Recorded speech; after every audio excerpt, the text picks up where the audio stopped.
Okay, so let us continue with this discussion. Last time what we did is we sort of figured out what the derivative log is.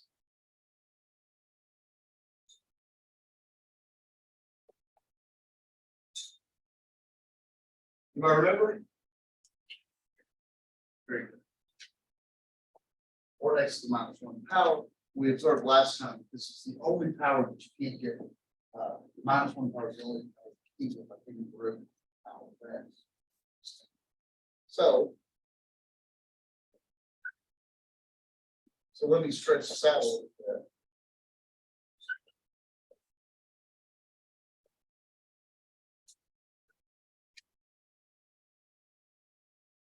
I'm going to go through, this is basically this theorem, just like the derivative, not only is the derivative of log x, but the derivative of log the absolute value of x is one of x.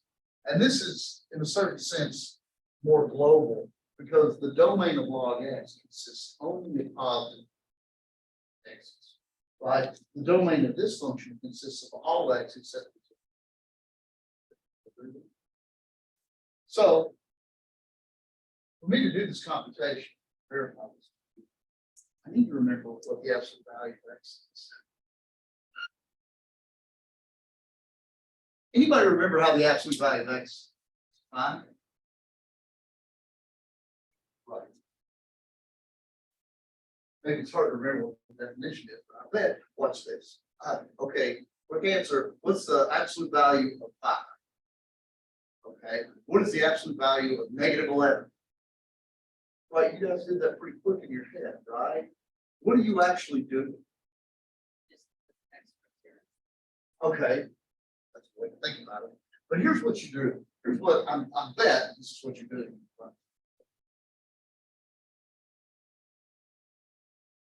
You listen to what I say, what comes out of my mouth. And if what comes out of my mouth is not negative, you just repeat it back to me. Absolute value of 5 is 5. Right? And then what happens? What do you do? What happens when -11 comes out of my mouth? Yeah, that's actually you gave the sophisticated answer, right? I mean, -11 comes off of my mouth. You repeat the -11 without the word negative, right? Effectively, what have you done mathematically? Multiply by negative. Now, with this under our belts, maybe I can figure this out.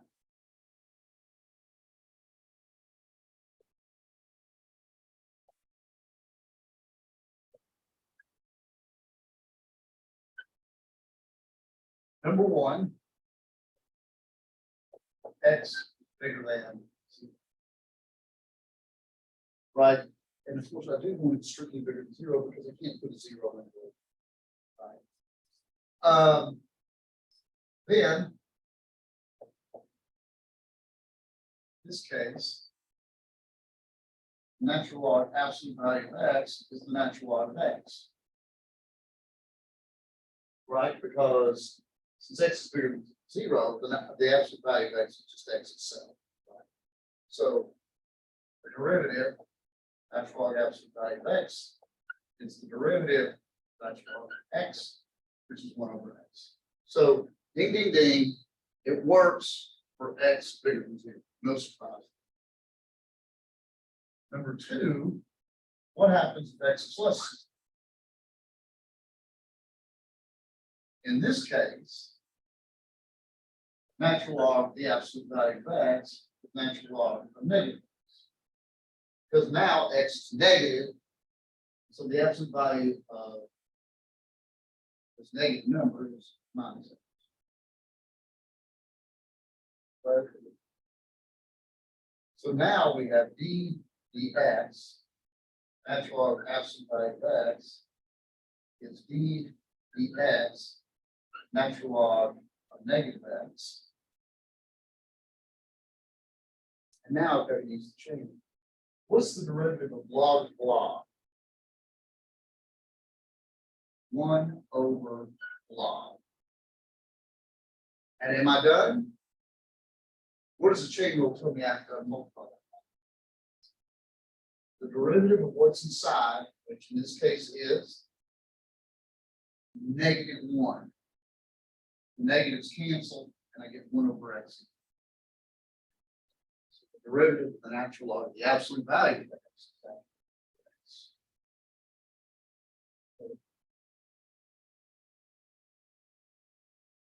Let's do it.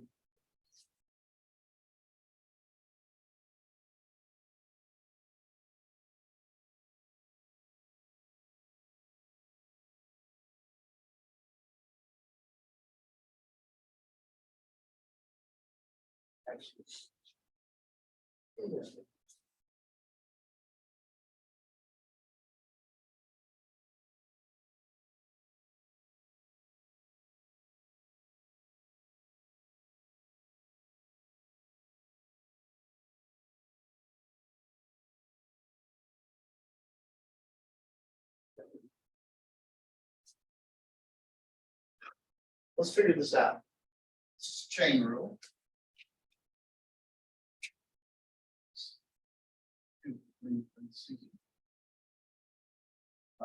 Actually,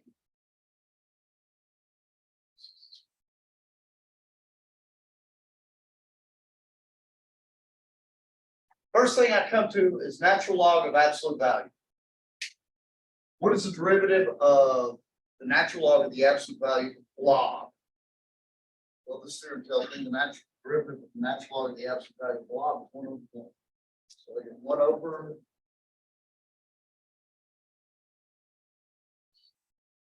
Am I done? What do I got to hit up with? Side and this way. It's driven. Close.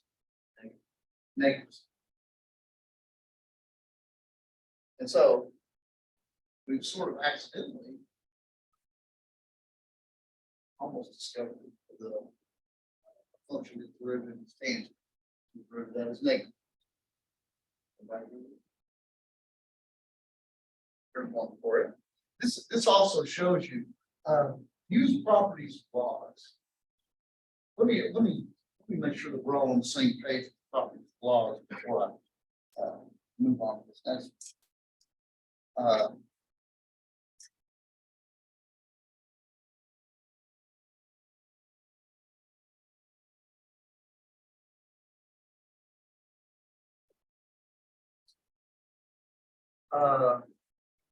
And I'm going to play this off the exponential.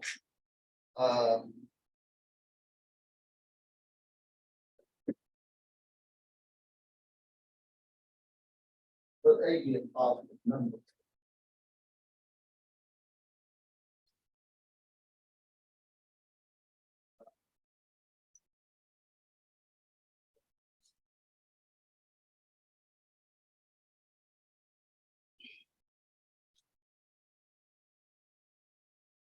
Anybody know what this is?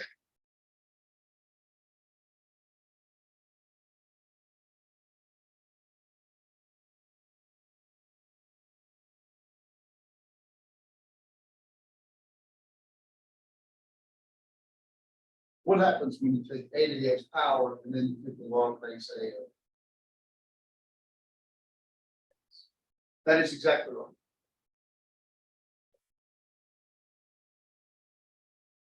Right, because remember, these are inverse functions.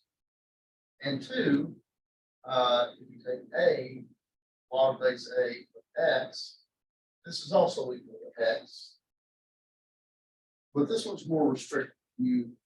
Anybody remind me what condition you need on x?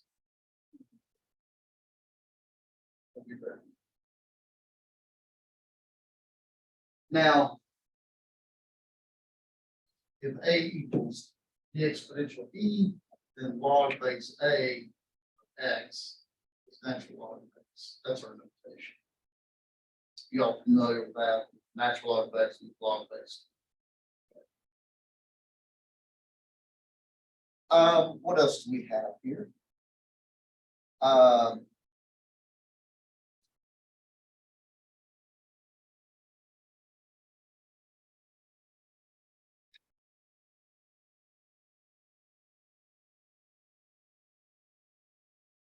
And here, x, which is also positive, it must be. So this is just a statement, these are inverse functions, it's implicit down here. I want to remind you of that. And using properties of logs, if you look at a to the x, this is e the natural log of a to the x, which is you all reminded me last time that you can bring powers down, right? Notice a to the x is some positive number. This is e to the natural log a to the x, which should be a to the x, and I can bring that x down. Here's the moral of the story. A to the x can be rewritten as e to the x with a little adjustment, right? And so in a certain sense, if you know the exponential e, that's really all you need to know. Because every a to the x is just e to the x to some appropriate power. I want to make sure that you all are kind of fluid with some of the properties of logs here. So let's continue some of these. I probably really should put these first, but if x, y bigger than 0,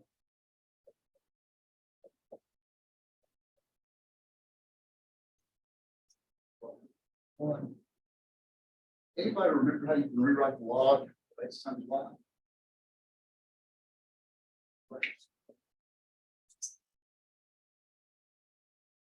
It turns multiplication into addition. This is going to serve us very well. Anybody remember what happens when you divide? That is to say, that's right.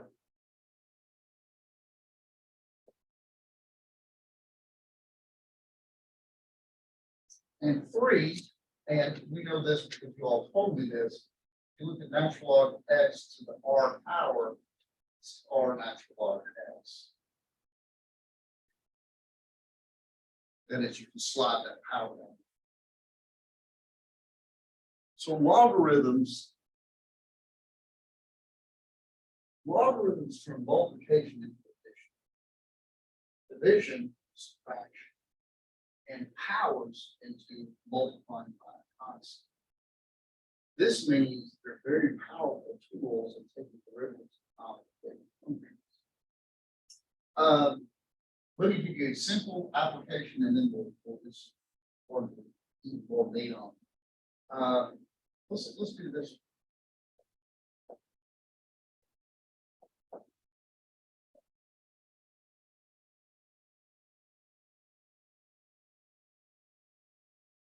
And I want to do this here.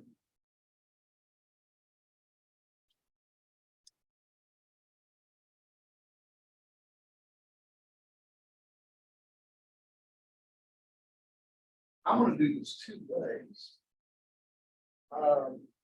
First thing I come to is the natural log of the absolute value of log. So the derivative of that, 1 over log. Everybody okay with that? And now what do I got to do? I got to multiply by the derivative of what I find inside. Anybody remember what the derivative of secant is? Oh, but you know, secant x tangent x. The secants cancel.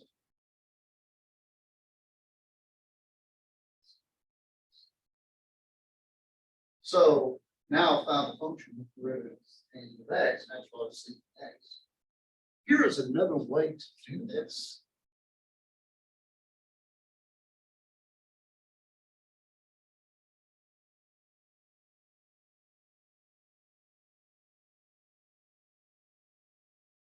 Oh dear, I forgot what the derivative of secant is, and I know that I can use the function rule to figure it out, but I'd really rather not waste my valuable time on that. But take the test or something.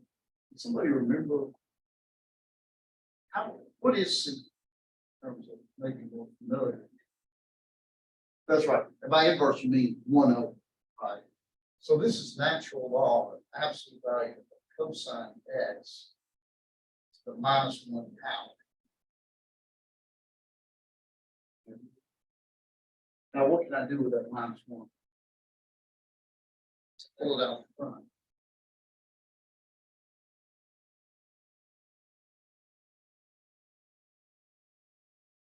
These two functions. So, x, the natural log of the absolute value of x, is the same thing as the derivative minus natural log. We've already done this problem. It should be negative if there's a negative thing. And whatever the answer is to that place.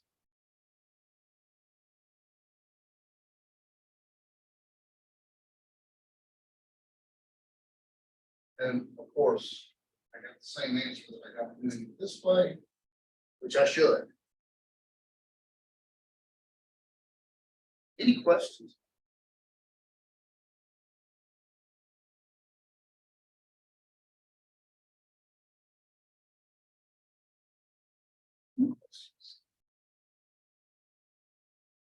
Okay, so now, what I told you a moment ago is true. That is to say, once you know, really, when it comes to exponential functions, really all you need is the ordinary exponential that you're used to, the e to the x. Because every exponential function is related to that in a different way, and it's the same for logs. If you know the natural log, you know others. But I'm going to show the relationship. I'm going to develop this further. Don't forget the review session Monday.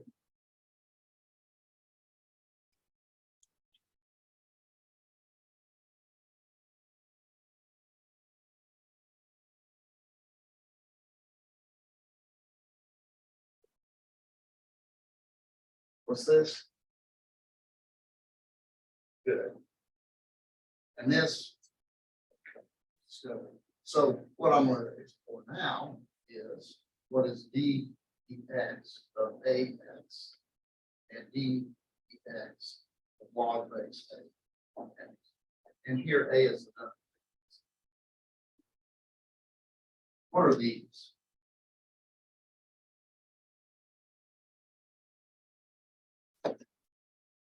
Well, the first thing I'm going to tackle is a dx.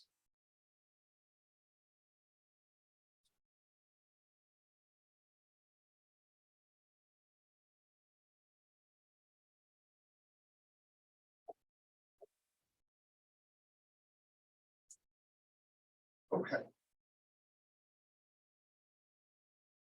Any ideas how? Let's go why.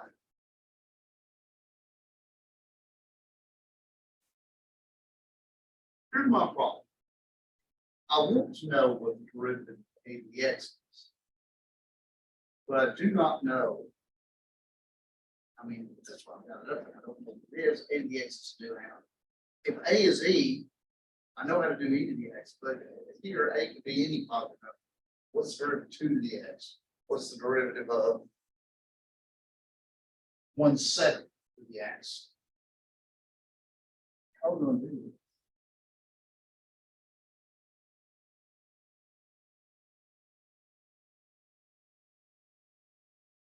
I don't know much. A to the x is positive. But when you take a power, whether x is positive or negative, you take the power of positive numbers power.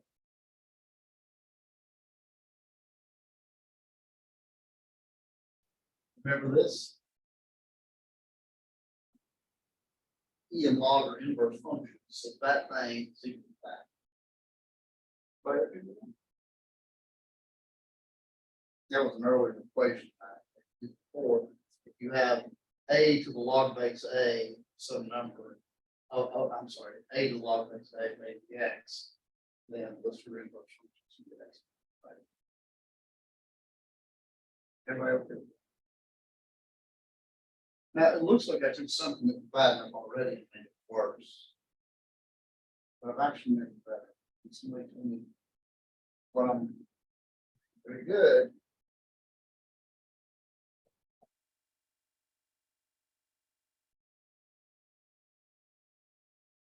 I'll bring that x in. Now I've turned this thing, I've rewritten it. So this function and this function, they're the same thing. A to the x is just e to the x power. And I know how to put the derivative.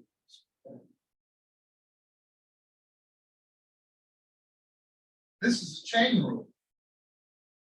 And what's the derivative of e to the blob? E to the blob.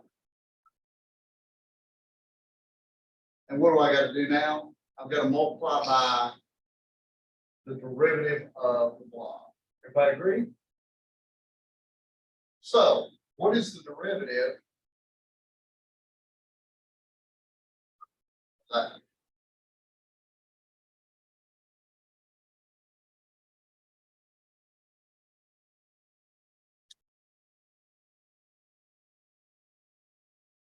It's derivative.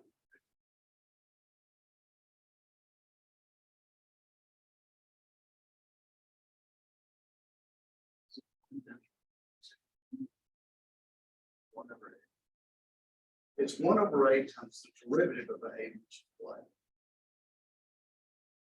No, a is a constant. Here's another way to think about this. That's why I asked this question, because some people can be confused about this. What's the derivative of x? What's the derivative of 2x? Derivative of 3x. What's the derivative of natural log a times x? This is just a number. So not so bad. And this thing right here is a to the x. So I can cosmetically write this. Now, one of the most important things you can do as a scientist or an engineer, so we've come up, look at us, we're fancy. We came up with a formula, the derivative of a to the x. And I got a to the x. Natural log a. Right? That's what we got. Can anybody think, this is always important if you're an engineer, anybody think of a gut check, the way we can look at this and say, well, this doesn't prove it's right, but it's good evidence.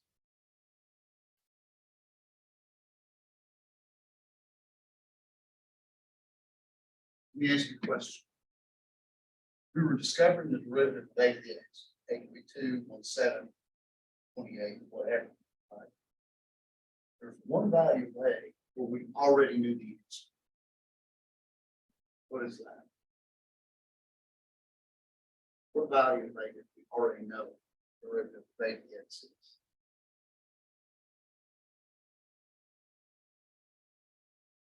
Actually, I can put 2.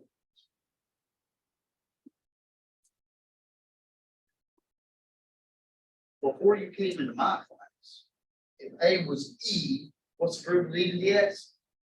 E to the x. Check your formula when a is e. If a is e, this piece becomes e to the x times the natural log of e, which is what? 1. So this checks out when a is equal to e. Ooh, I can think of another. I can think of a stupid example. Sometimes stupid examples help as well. There's another value of a where I can call this. What if a is 1? So what's 1 to the x? 1. Everybody agree with that? 1 to the x is 1, so it's like a horizontal line. What should the derivative of 1 to the x be? It should be 0, right? Because it's always a horizontal line.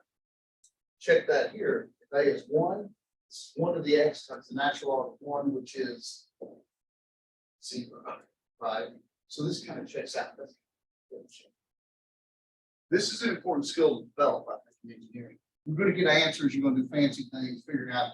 It's kind of a good thing to ballpark your answer. Does this answer make sense, or is it totally out of left field, right? Because nobody wants their building, right?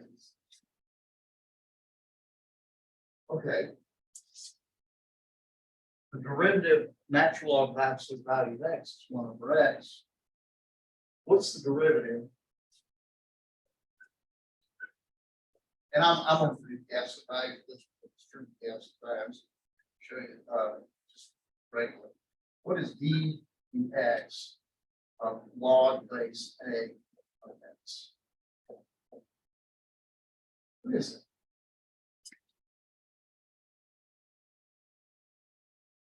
Okay, this one, I'm again going to try to bootstrap off of this right here. So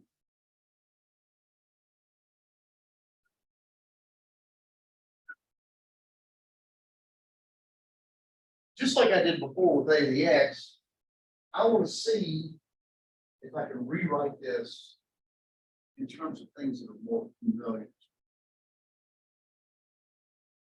Now, off the top of your head, I'm not quite sure what to do this, but here's what I'm going to do. Y is equal to this, so I can take them both to the 8th power.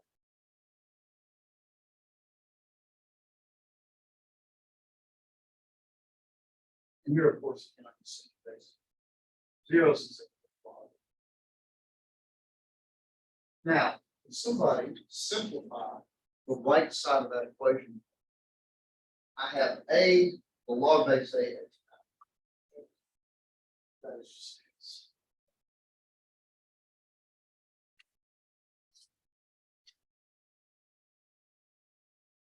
So what do I have? Naturally, I could at this point just be differentiated. I'm going to do this way because it will reveal some things. So I have a to the y. See what is 3.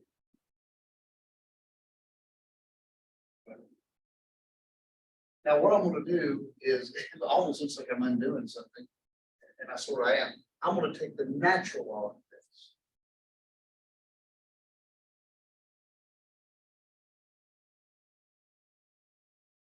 Now, if you look at the left side of that equation, what can I do with that y? I can suck it out front. Everybody agree with that?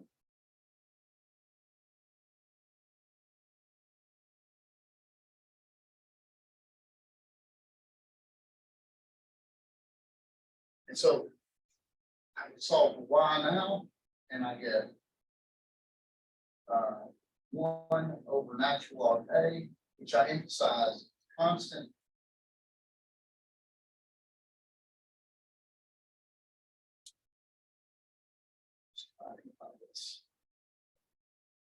So when I write log base a of x,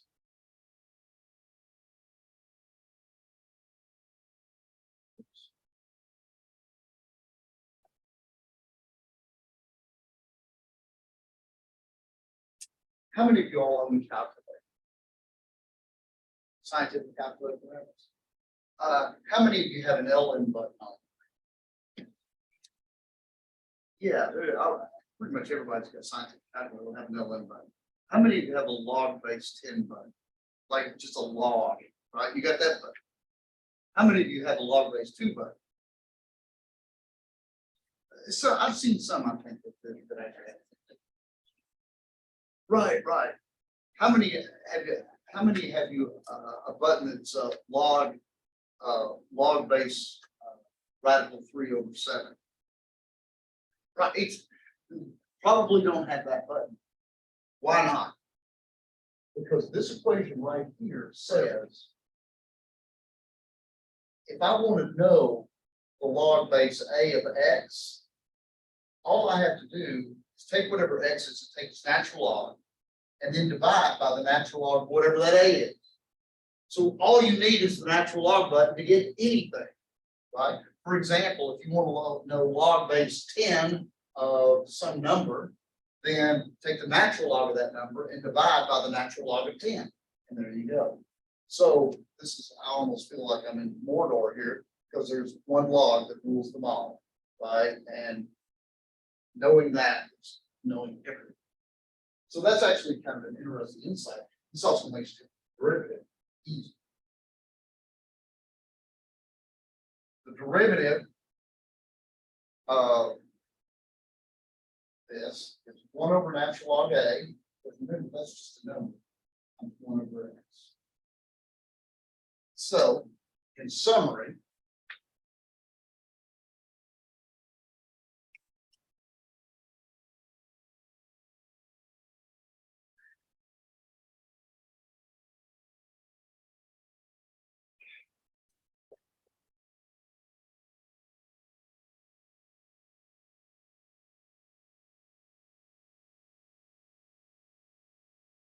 now, again, there's a good gut check here, because what happens in the case that A is equal to E?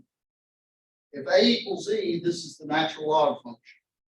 And what does this give? This gives 1 over X times natural log of E. So here's kind of a reminder. We've now done this generally. And these are convenient to know. In fact, it might be useful on the test, I'm not sure yet, to know these more generally, just like do it. But remember, at the end of the day, all you really need is exponential e to the x and natural log of x. Okay, now what I want to do is use logs to do something even more powerful. The first thing I'm going to do is this.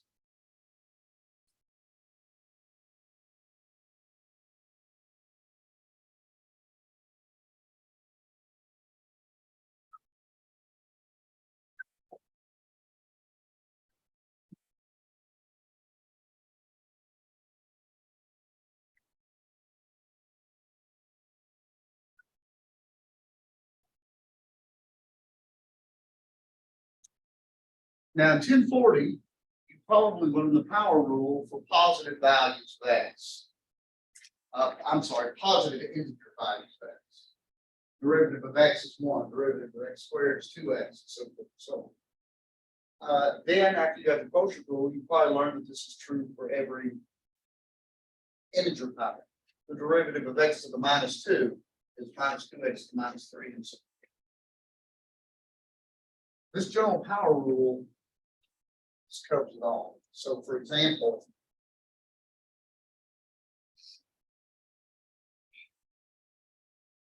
this isn't even rational. There you go. This always works. And it's logarithms that give us this. And implicit differentiation.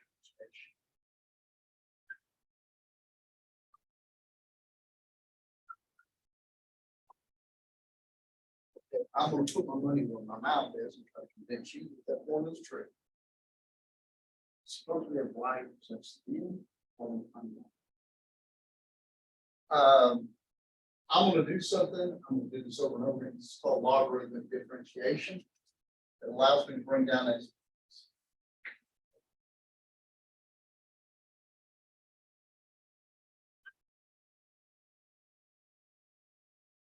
So I get log y is in log x.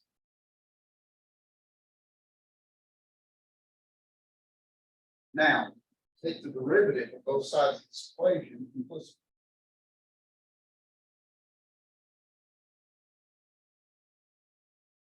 Let me do the right side first. That's easy enough. This is n, and the derivative of log x is x.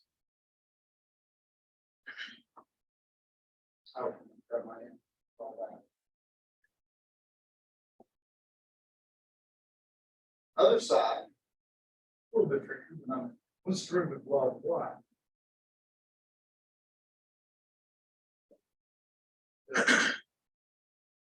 And so,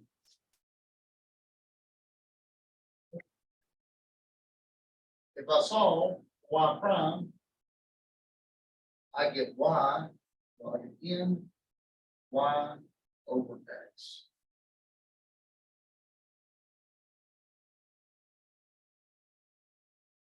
But, well, what's another name for the y here?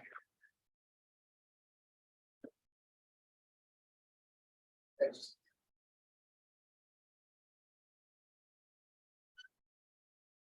Cancel one power, like in X in minus. There you go. So now you know that it's worth every real number. Yeah.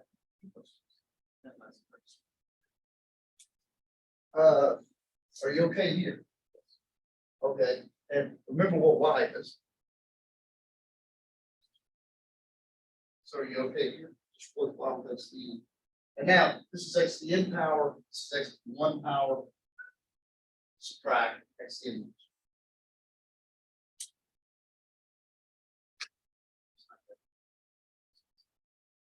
Okay now. Okay.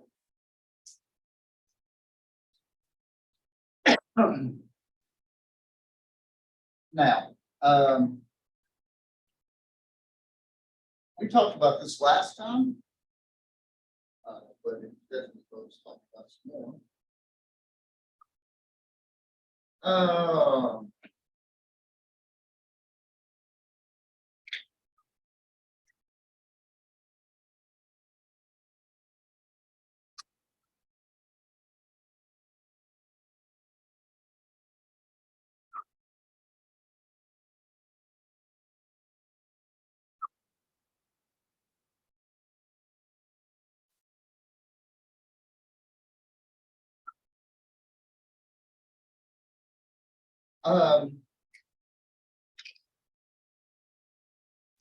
Let me show you an example. This is something that can be both optional and I'll show you an example where logarithmic differentiation is optional and whether and when it's sort of necessary.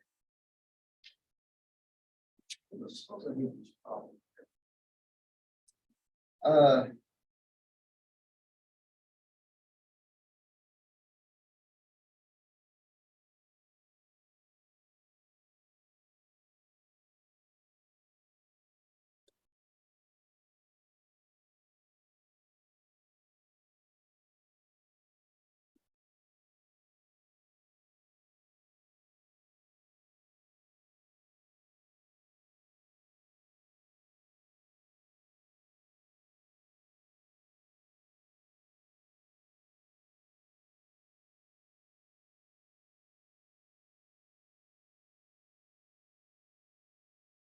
Suppose I need this problem. So work it out.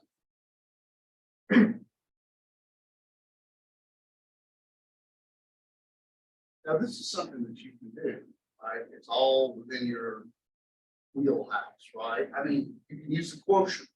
Everybody agree with that?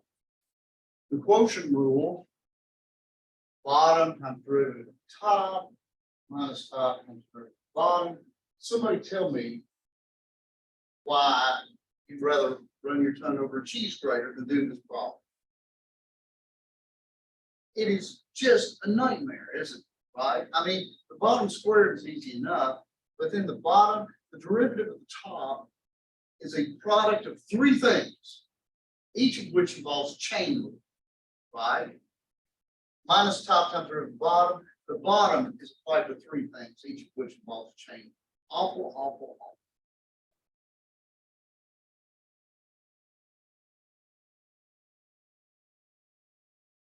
But logs turn products into sums and powers into multiples.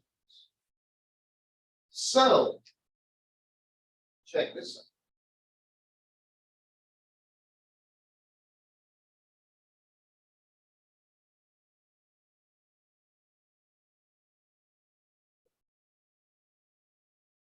out. Actually, let me rewrite this way. This might be better.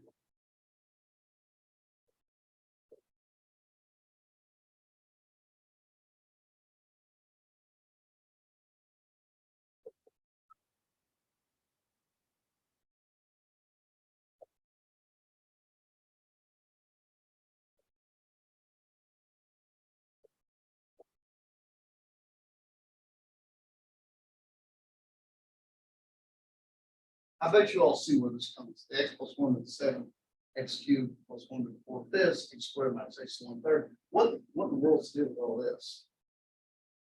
Where's the sine x minus 2? Correct.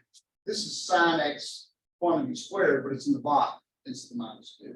This is cosine x cubed, but it's in the box. It's the minus 3. This is e to the x squared power, but it's in the box. Everybody okay with that?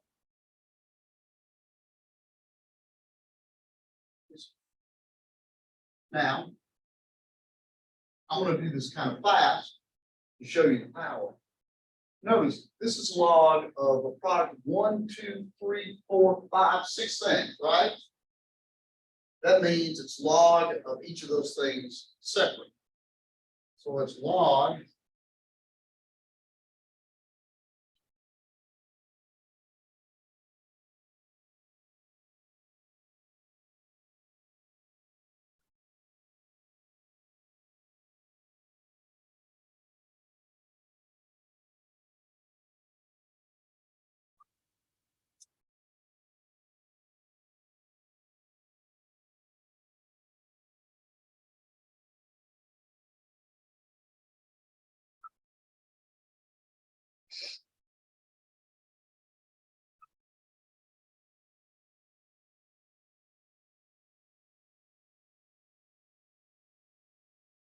and actually I can improve my situation even more. Anybody see what else I can do? Oh yeah, baby, this is good.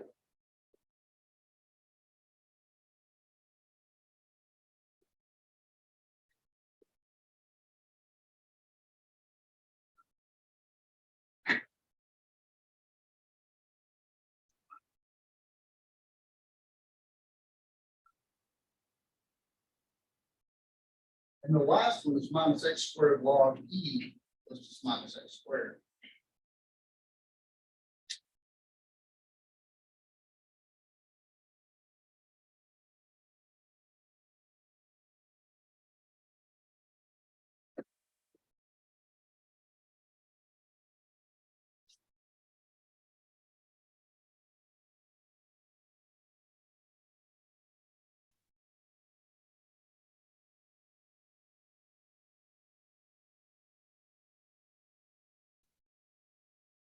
Now take a look. Which would you rather take a derivative of? This quotient or each of these things separate? This is much better. Right? Let's take the derivative of this.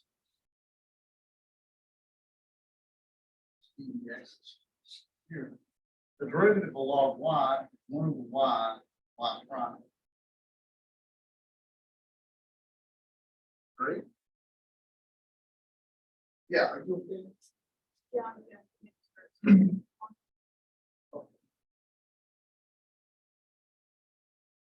Okay. This is 7. This is 1 over x plus 1 times the derivative of x plus 1, which is 1. This is 4/5. 1 over x cubed plus 1 times the derivative of x cubed, which is 3x squared. Let's see what we got that one. 1/3. Let's see, log of x squared minus x is 1 over x squared minus x times the derivative of what's inside, which is 2x minus.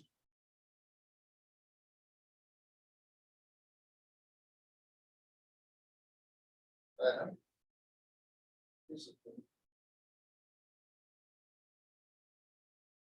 We now got minus 2. Derivative of log sine is 1 over sine times derivative of sine is cosine.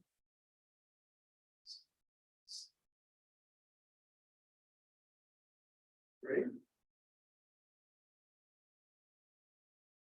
X step minus 3. Log of cosine, that's from 1 over cosine. And the derivative of cosine is negative sine. And finally, the derivative of minus x squared minus 2x.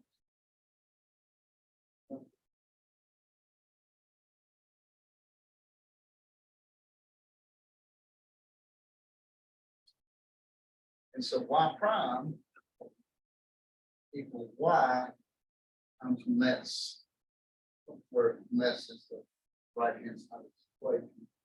So I'll write it out more carefully. Y is this mess here, x plus 1 is 7, x cubed plus 1 is 4/5, x squared minus x 1/3 over sine squared x cosine cubed x e to the x squared times 7 over x plus 1 plus 12/5 x squared over x cubed plus 1 plus 2/3 x minus 1/3 over x squared minus x minus 2 tangent x plus 3 tangent x minus 2x.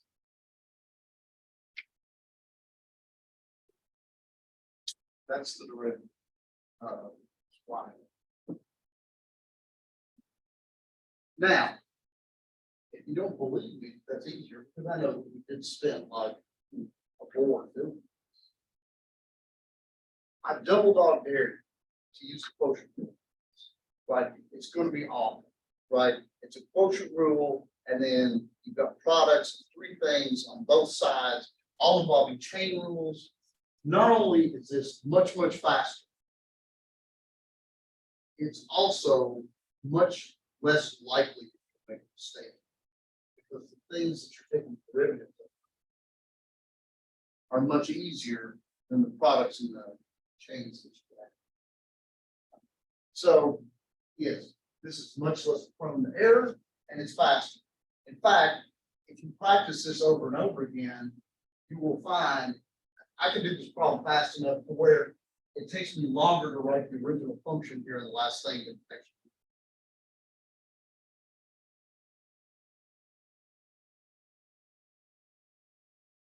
Any questions?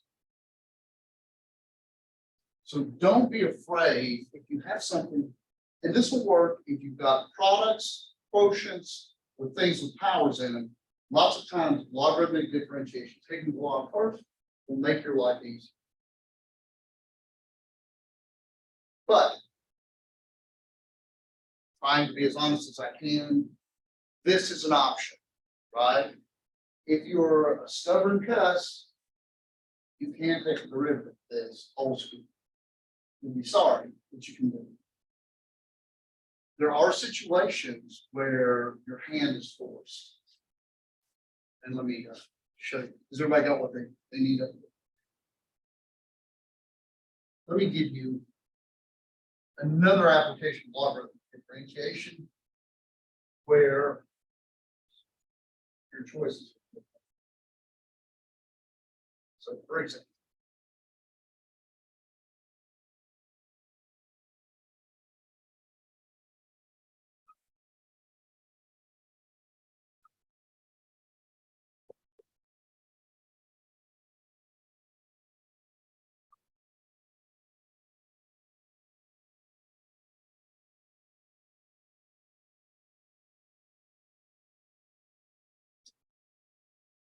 what we can do so far is we can take the derivative of a function that has a constant base, in this case a, and a variable. We can also do the situation where you have a variable base, namely x and a constant. But what happens?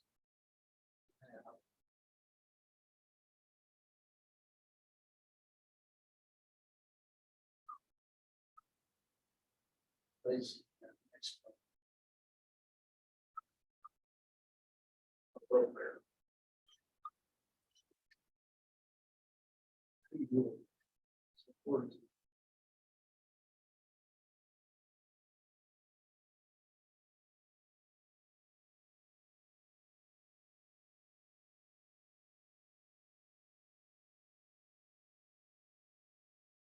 What's the derivative back? So I have sine x against.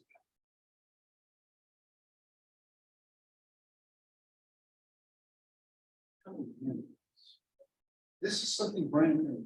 Neither one of these apply. Because both the base sine x and the exponent x, they're both moving, both varying. How do we do this? This is actually, in my opinion, the true magic logarithmic differentiation. Because remember, logs allow you to move these powers down. And that is scary. So,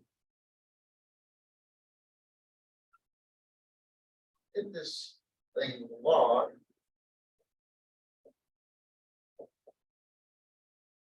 and here, this intractable mess here now is made easier by the fact that this x can be exported to the front.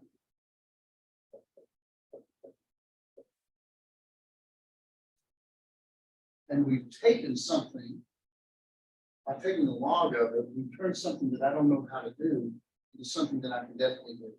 Because I can take the derivative of x, I can take the derivative of sine, I can take the derivative of log, and this is just product rule of interchange.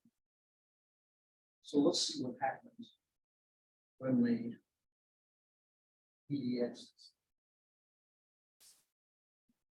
Derivative of log y, 1 over y, prime. Derivative of this product. First, x did its derivative to it.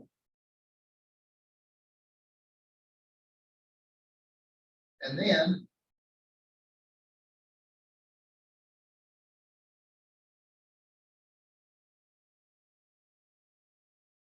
one over log times 3. So y prime is equal to y times whatever this mess is, log sine x.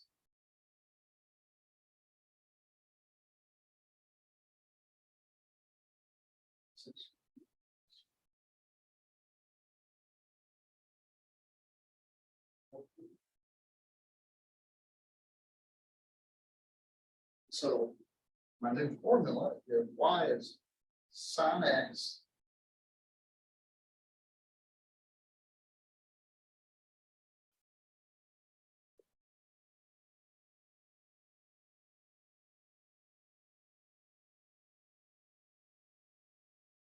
and there you go. There is the derivative of sine x. Sine x gets again. Plus x times cotangent.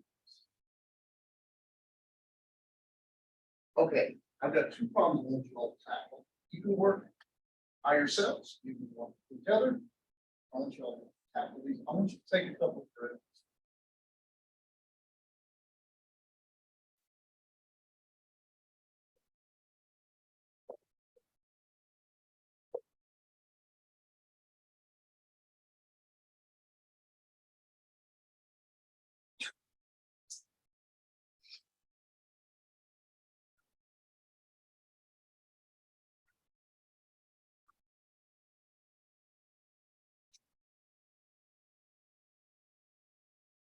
And I suggest you do it.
by the way, talking about a function that goes fast, what happens if you plug in one of these?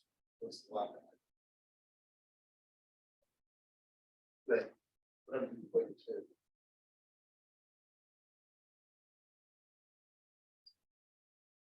It should be two, so the two to the two. Yeah, correct, right? It should be 2 to 4 nodes. By the time you get to 4, where you get that number is well beyond the number of subatomic particles. So this function grows very big.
Switch.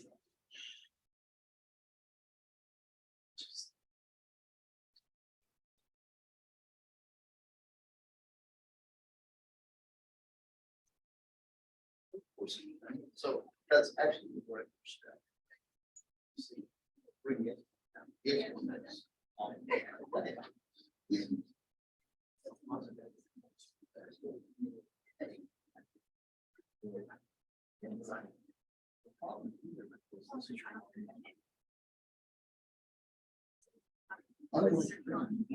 this is still a variable based variable based, right? So you've still got the problem. The problem's not as bad because of the 3 steps here.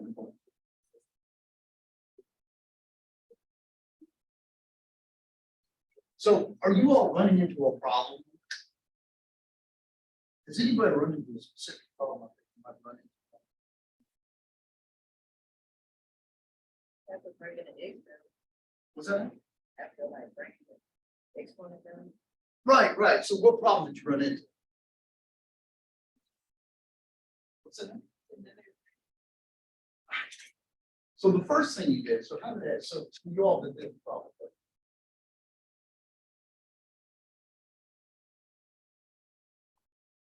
That was your first step, right? And what's the natural next thing you do? Well, right, so you bring the exponent back, right? So, oh, okay, so here's what I'm gonna do.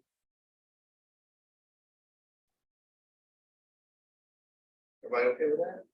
Right, what's the problem here? Yeah, so in all the previous problems we did, at this point, I can take the derivative of what's on the right side, but I've still got that problem that I had before. How do I remedy this? Take the money.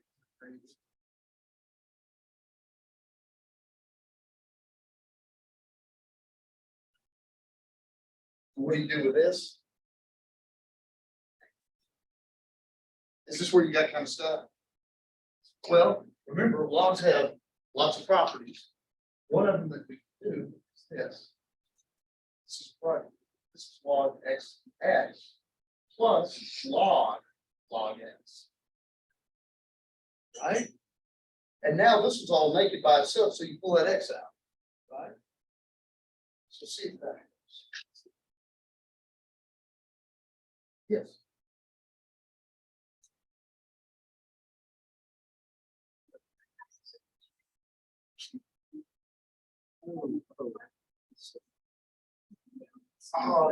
So here's what you did. You only pull, see, the exponent of x is x to the x. You need the x to the x down.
Okay.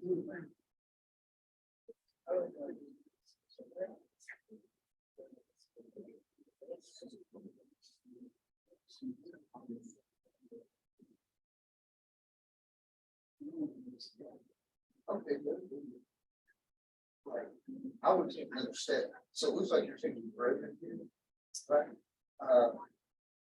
Take one more step and bring that X out. Yes.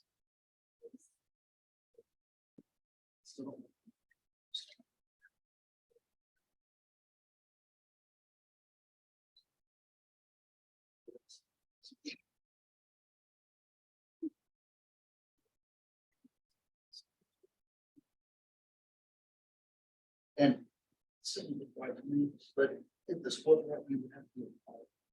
So. It's. You need the wrong one.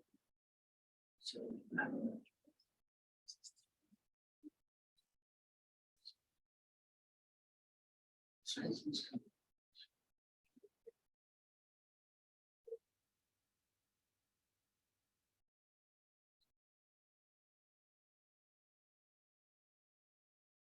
So this is the exponent of x.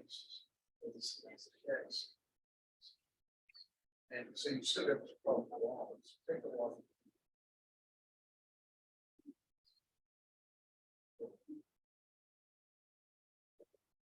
Now we have to unravel this.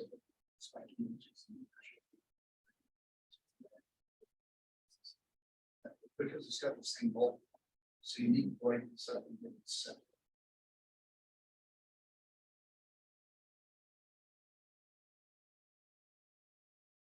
So natural law of this. Now you've got this situation.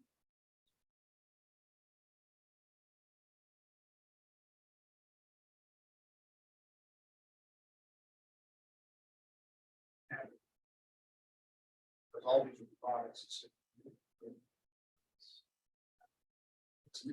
But let's be careful. I'll worry about it. So what's the derivative of log one? Log. Comes the derivative of log one. What's the derivative of log?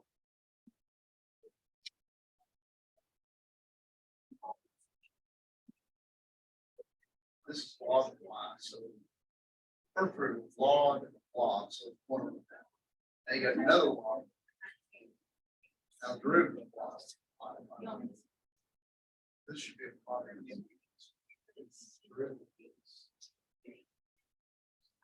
Plus x.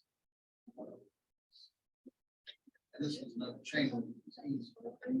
1 over upon x.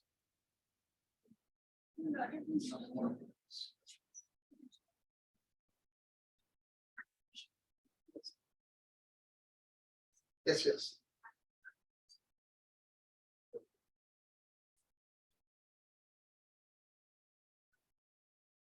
Oh, I see.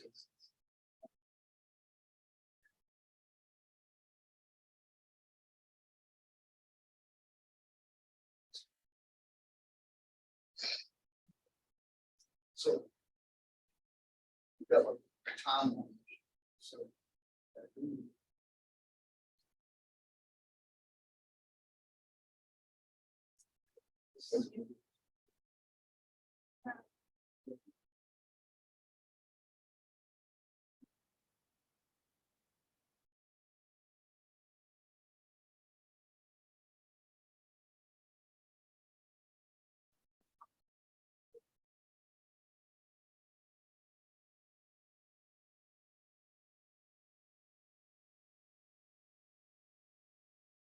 right, and you have this thing. So it's not even. You have a little bit of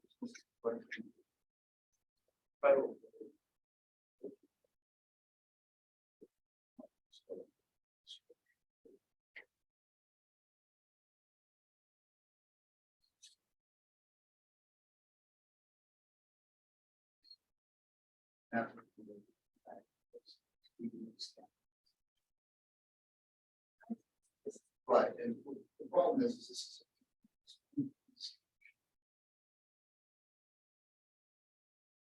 There's no.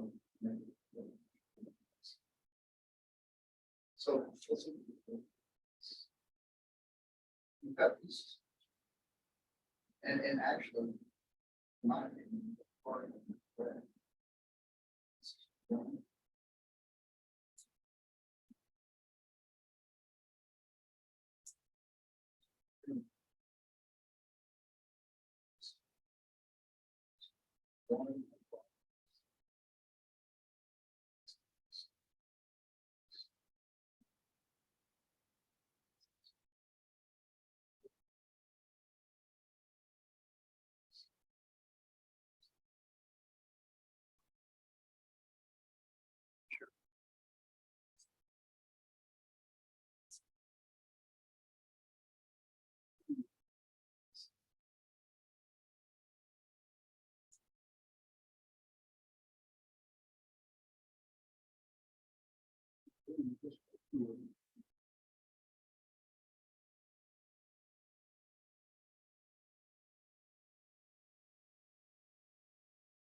It looks to me like, right, you should do them both at the same time. And that's a pattern. Right, it should be derivative this exists, plus this comes a derivative. So you see what I'm saying? You take derivative of X, derivative of Y, it's the same one. Where it should be derivative of X, and X is derivative. This is correct. We should be one small X. Right, because of the fact that you didn't do the property, and you're missing one. But other than that, you know, get her done. Yes.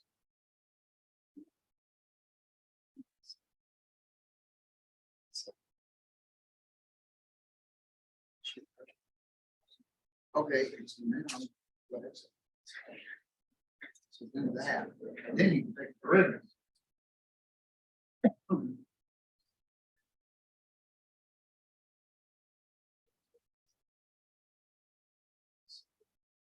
Okay, so let's go through number one. To make it easy, and I'll show you a couple ways to do it.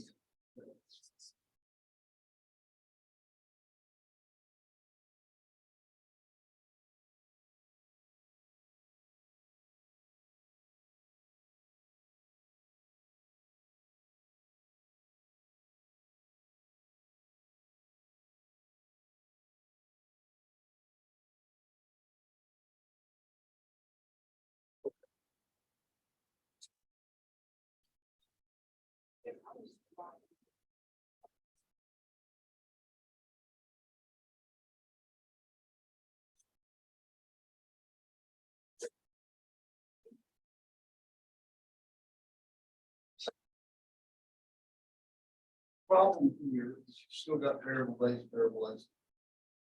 I'm gonna use log again because it's hard to do this.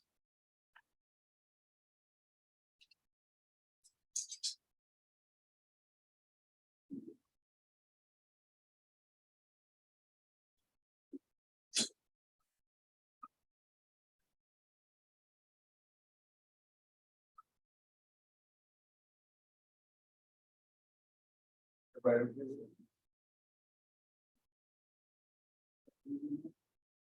So.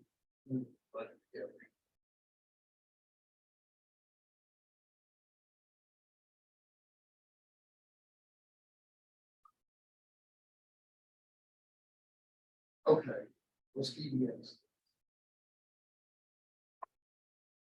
First thing that comes in here, log, history of log. Move log. I'm dreading what I find inside of you. That's a log. So here's one log. Space log. I'm dreading what I find all the way inside. this, well, this is just an old fashioned product rule.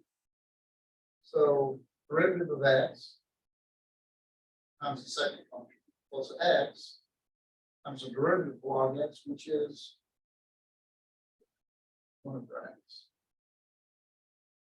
Derivative of log 1 over log times the derivative of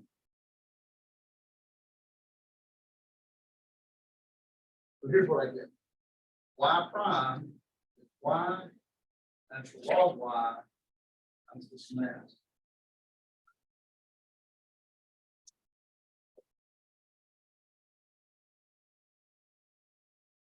Agree? And so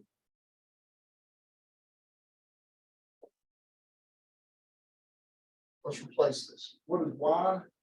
It is x to the x. What is log y? Oh, lucky me, I've got it right here. X to the x log x. That's what log y is. So the y, log y, and then this mess.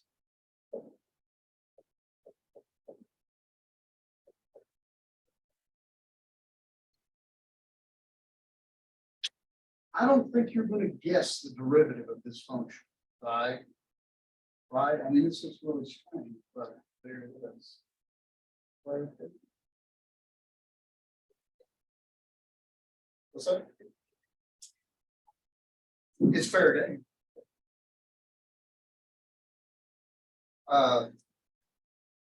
The exam, I will tell you this, the exam, so I'm glad you asked that question. I encourage you to get the old college try to everything on the exam, because even though I told the grader to give it to you hard now so that you get lots of feedback, I tend to reward thinking even if you can't finish the computation. So it's good for you to pay attention to the problem and give them all a try.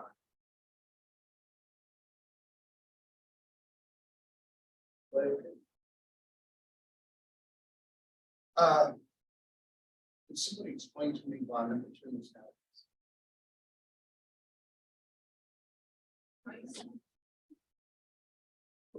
You have done all the heavy lifting on number 2. Or number 2.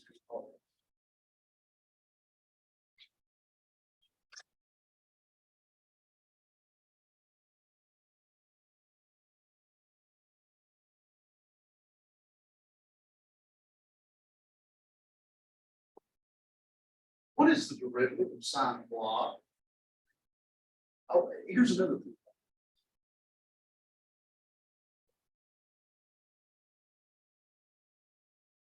Are you done? What do you got to multiply by? Derivative what's inside.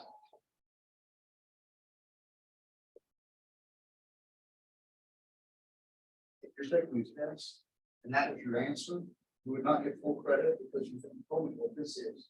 So you definitely get some partial credit on this because this answer is correct. It's just incomplete. Right. So tell me your story as you're going along, and that'll help you help. But see, lucky us, we've already done this problem, right? That's what we spent all this board on. So now it's just a copy job.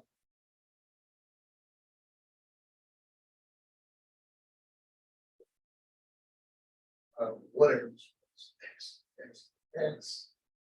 X log x, log x 1.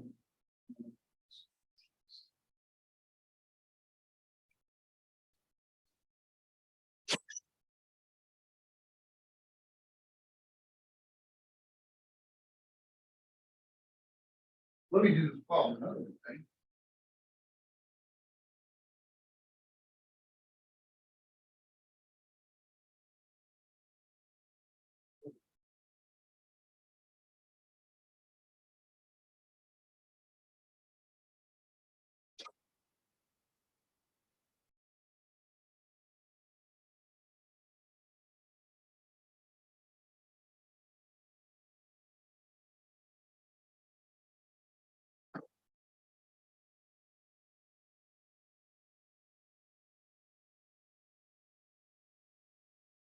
You remember we worked this problem last time, right?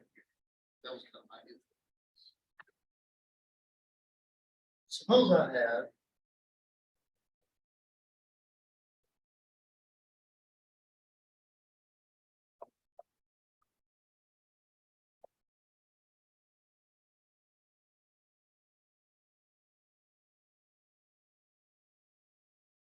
you can always, and Emery, I know that you do this, you can always pick it apart in blocks and follow. And so let's do a more general problem.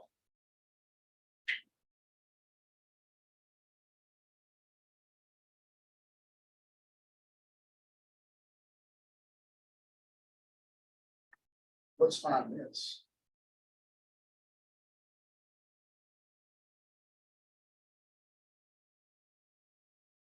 What if I didn't tell you? I just called it things.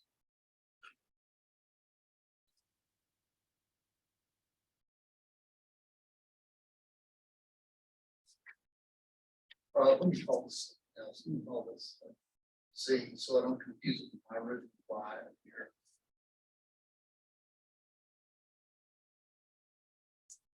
Okay, so I want to find Z prime. Again, variable X, so let's take a lot of this.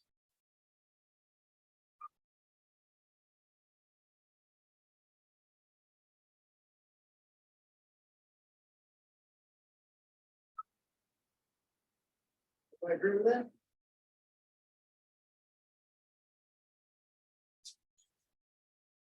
This is being an engineer here, sort of coming up with our own sort of catch-all formula. And you know what I like that? How many of you get a little intimidating when you got the aspects? Right. Bothers you a little bit. Let me tell you why it's easy. Perfect. Quick, tell me what is the derivative of the hyperbolic tangent of secant squared? I don't know. Tell me what the derivative of f of x is. F prime of x. Yay! Much easier, right? You don't have to remember that the derivative of cosine is negative sine. The derivative of tangent is secant squared. Derivative of f of x is f prime of x. You got it. So let's dx this. Derivative of log z, 1 over z and z prime. And this product rule. So it's f prime of x log x. And now it's log x's turn to have its derivative taken. So it's f of x over x. Everybody follow that all? And so now I've got this super duper formula. C f prime of x log x is f of x over x. So here's what I've got. Here's what I have sort of out. If C is x, the f of x, then z prime is equal to z, which is x, the f of x, times f prime of x log x plus f of x.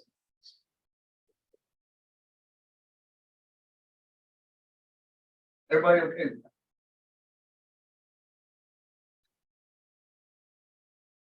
Let's just one way. Yes. It may just be, for instance,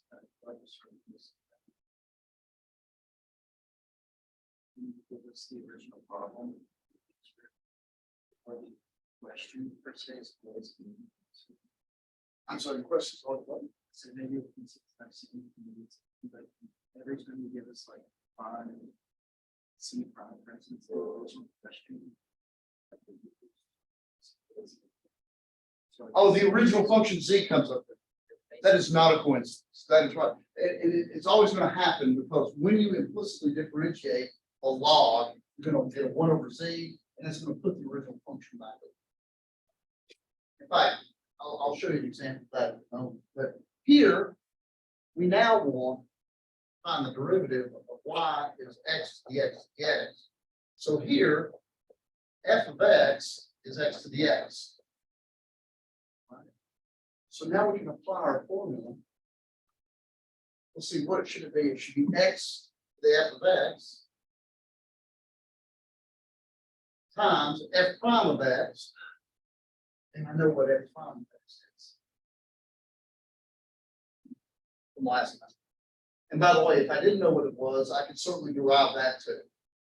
Right, but we've already done what the derivative of x to the x is. The derivative of x to the x is x to the x natural log x plus 1 times log x. F prime is that, right, plus f of x.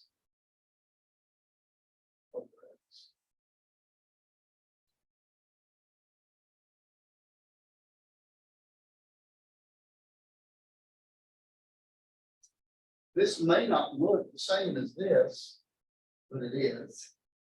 Because here's the x, the x, the x. And the x, the x, factor out here. And the log x, when you pull out a log x here, you'll leave 1 and, oh, right, when you pull out a log x, you've got log x plus 1, so I've got that covered. And pulling the log x out of this, right, gives you 1 over x log x.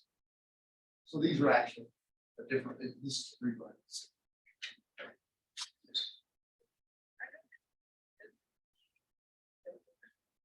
Why didn't they? This piece. Yeah. Right, well, remember, what our formula said here is if z is x to the f of x, so here, well, so I copied the y from here, so does this make you feel better?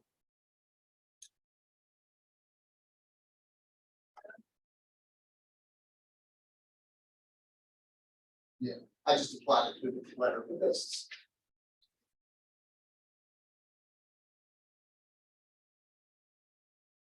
And your question is well taken. I mean,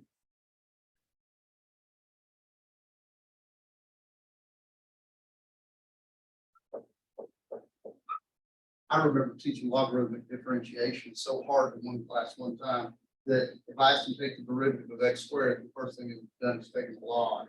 Right? Let's not be carried away about the whole thing. Right? What's the derivative of 2x? Or I'm sorry, x squared. It's 2x, right? But, and this is to your question that you're asking about, it always shows up. If you do a logarithmic, which you can,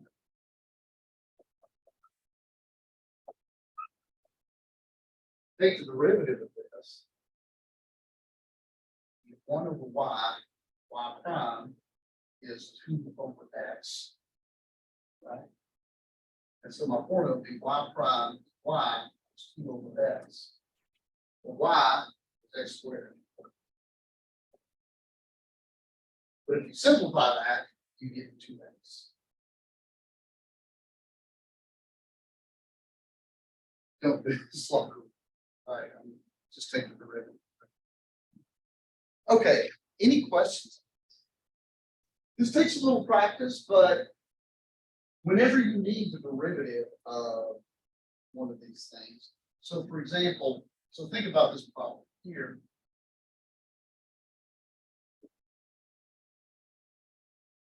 What happens if I gave some this?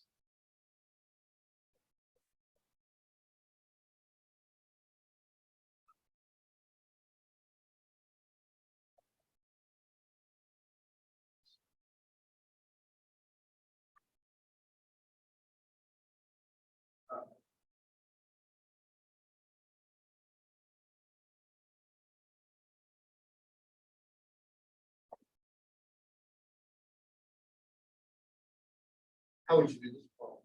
Right? You've got the variable a, variable exponent problem, but you certainly can't take a log because it's got a sign outside of it. I won't finish this problem, but I'll show you how to do this. And actually, let me just take the square root out.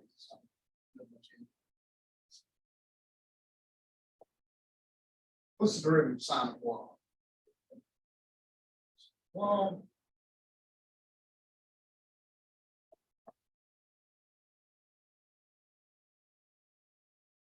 am I done? Sine. So What's the derivative of this? I don't know. So I would say d dx of x dx squared. What's the derivative of this piece? Cosine 1. Times the derivative of what's inside. What's that? I don't know. So there we go, like that. And finally, what's the derivative of the last piece?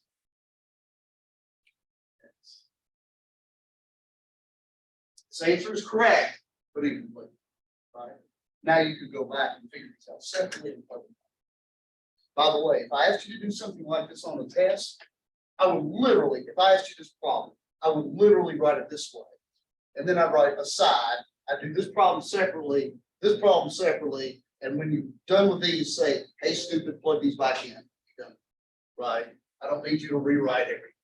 Nobody wants to see that. But all right.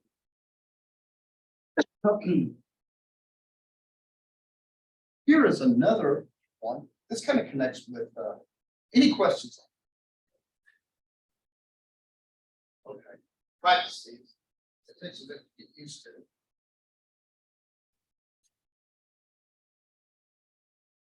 So for the next section, I'm gonna go through this kind of quickly.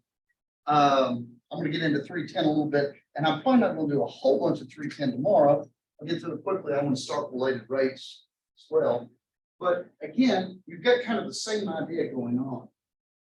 And this is connected to a part of a quiz problem I gave you.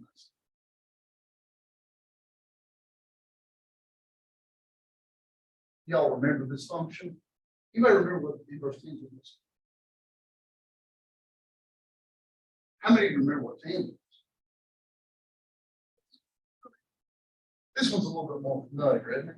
Doesn't it go like, doesn't it have these vertical asymptotes of like pi over 2 and minus pi over 2? And then it just keeps repeating itself, right? That look familiar? The inverse tangent is you take this middle piece and you flip it around the line y equals x. So instead of vertical asymptotes, you now have horizontal ones.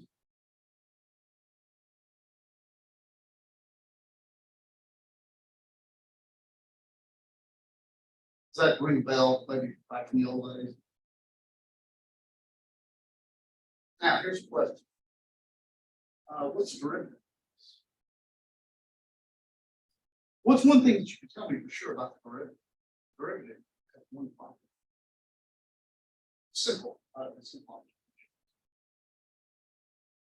What do you say about this function as you go from left to right?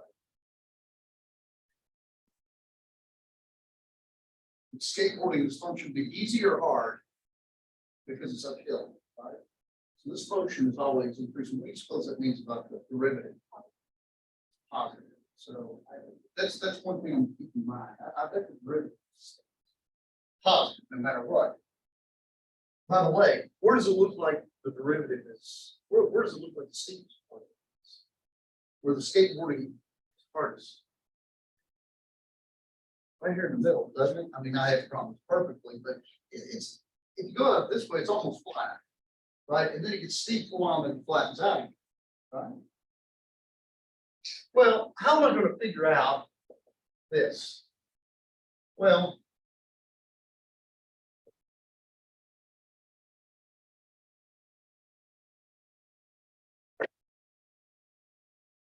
isn't that what it means to be inverse function, right? Y equals the inverse tangent of x means the tangent of y equals x, the appropriate value. Now, let's ddx this thing. Somebody remind me, it's derivative of tangent.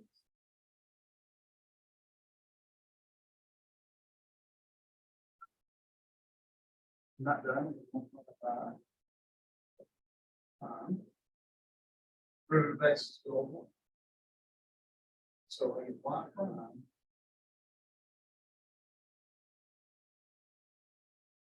this is probably what you got on is last y. And I gave you an identity that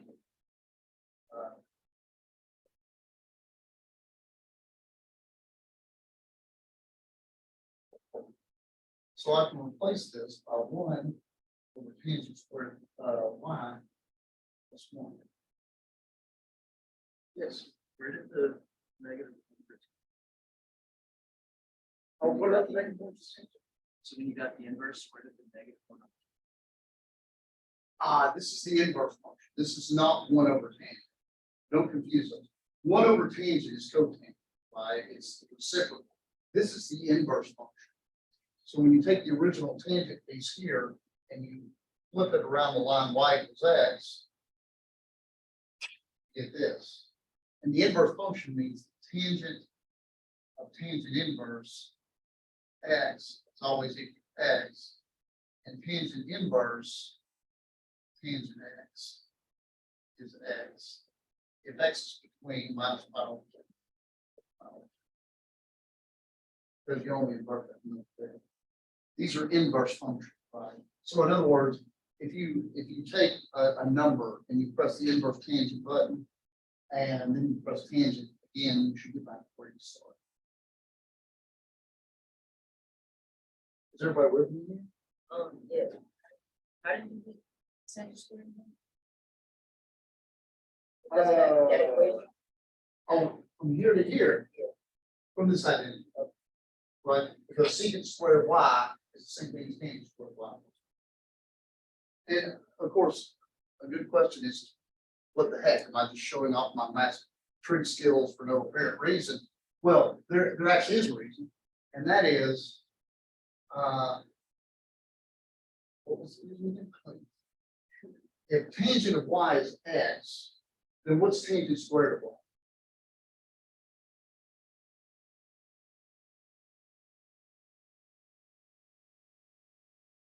So the derivative, this is again part of the power of inverse functions, just like we did with the exponential and the log.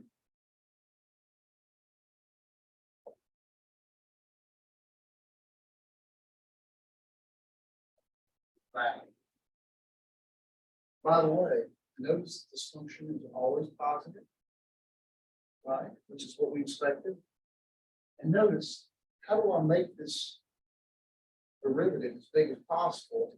Well, you have a numerator and positive denominator. The way you make a fraction with a fixed numerator is big as possible, make its denominator as small as possible. And that can only be done with x to 0, right here in the middle. You could do this with all the trick. So, for example, what about the inverse sine function? Well,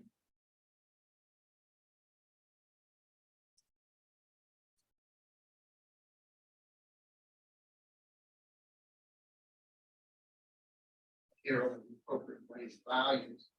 So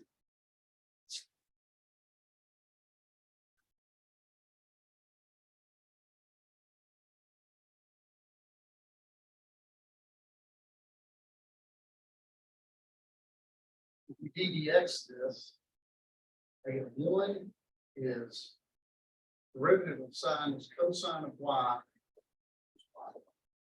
We have y prime is 1 over cosine y.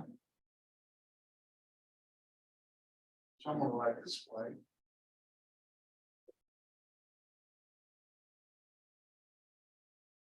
By the way, let's see where this comes from. Y'all remember that fundamental?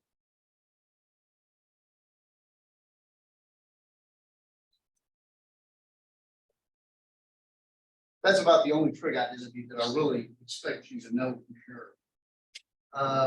This means that cosine squared theta, 1 minus sine squared theta. And here I just took the square root, and it turns out that y is in the range here. It's appropriate. And this is 1 over the square root of 1 minus square. So, derivative, the inverse sine of x is 1 over the square root of 1 minus square. But we'll talk more about this in tomorrow.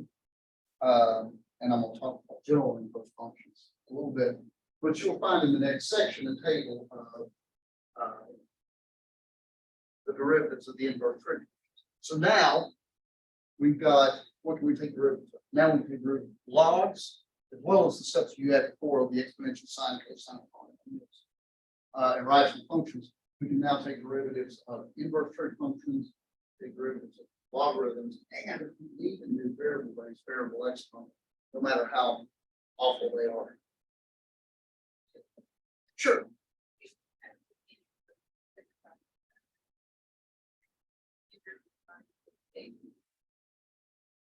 That's what it means to be an inverse function. Let me do one that might be a little bit more familiar. It's the analog of this.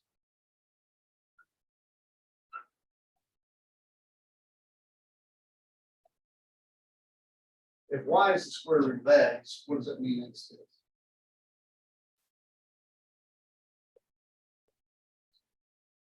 It's the inverse function. They undo each other. If you start with a number, it would have to be positive on this side. So if you start with a positive number and take the square root and then square it, you get back where you started. If you start with any number, well, again, positive. Start with a positive number and you square it, take square root and get back where you started. It's the same thing with sine. Now, your inverse sine function, actually, the values of sine. So notice this x is value of sine. So this x has to be minus 1 and 1. And for the sine function, the domain is between minus power 2 and positive power. Okay. Other questions?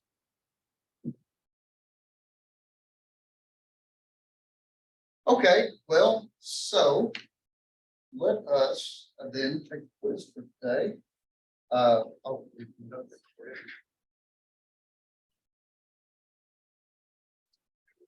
And again, after your quiz is done,